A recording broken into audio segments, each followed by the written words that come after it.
Now we're ready to contour again. So right-click on the contour that we already made and duplicate it.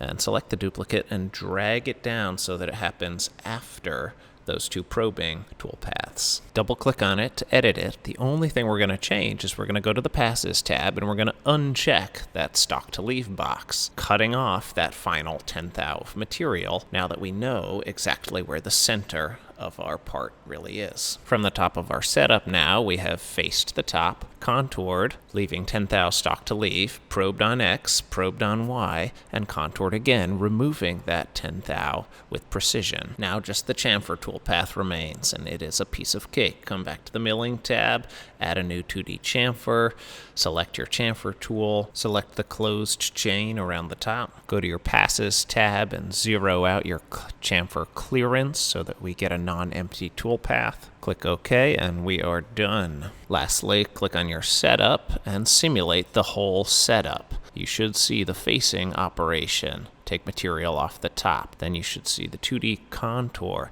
Take off the sides, leaving 1/1000 of material radially on all sides. Then you should see the probe, tapping X and Y. You should then see the 2D contour, take off that 1/1000, and lastly the chamfer come around the top. Congrats. Edit your setup, change your program name to 1003, our third setup. Update your work coordinate offset to your personal work coordinate number. Add the time and date to your program comment. Post your G-code and confirm your Z-min values look like mine, and look closely at them. Notice that they're all positive now, and try to ask why. Well, remember how we set our work coordinate system origin to be the bottom center? That defines 0, and all of our toolpaths are now above the bottom, thus positive. So T1, the Z-min value, should make more sense, 0.55. It's 0.55 inches above the bottom. Taking this moment to look at the Z-min value reveals a really helpful clue that there's an error in my Fusion file. Watch my work coordinate system as I orbit the view.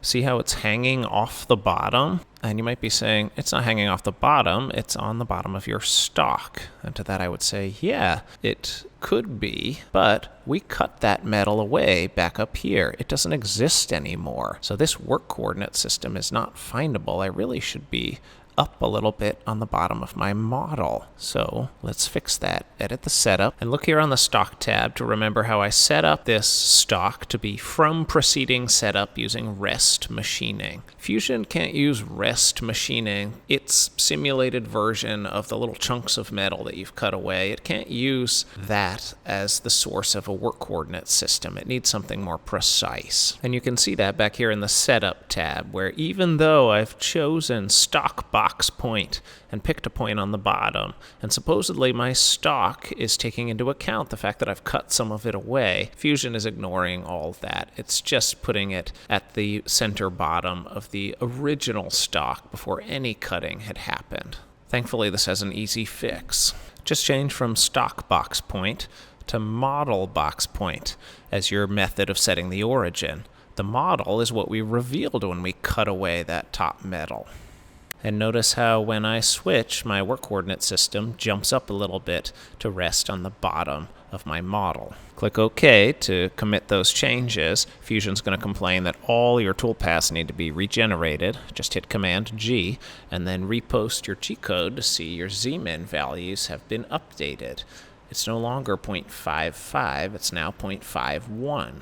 And if you're asking why isn't it 0.50, isn't 0.5 the number we typed into the height offset field for T1, let's take a peek at why. Half of the clue is right here. Look at what we're offsetting from. We are offsetting upwards 1/2 inch from the selected contour. Okay, let's look at what our selected contour actually was. It was this closed chain down here near the bottom, but not exactly at the bottom. And if we click on the measure tool and zoom way in at the bottom corner and click on one of these points at the bottom, and change our measure from mode to active work coordinate system, we can see that that point is at the bottom. It's at 0.00 inches. And if we clear the selection by hitting this blue arrow and change to this point up here, we can see that that point is not at the bottom, it's up at 0.01.